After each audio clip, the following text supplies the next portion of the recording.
سلام عزیز دلم. خواستم از این طریق ذره ای از خوبیای تو رو جبران کنم. تو بهترین معلم زندگی من بودی و هستی. تو فقط برای شاگردات معلم خوبی نبودی، برای ما بهترین و ایدئالترین بودی و هستی. عزیز دلم، ممنونم که تو زندگیم هستی.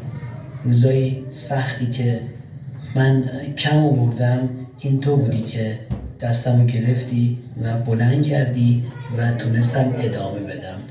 بابت همه چیز ممنونم. خیلی خیلی دوست دارم و عاشقتم. مبارک باشه. از طرف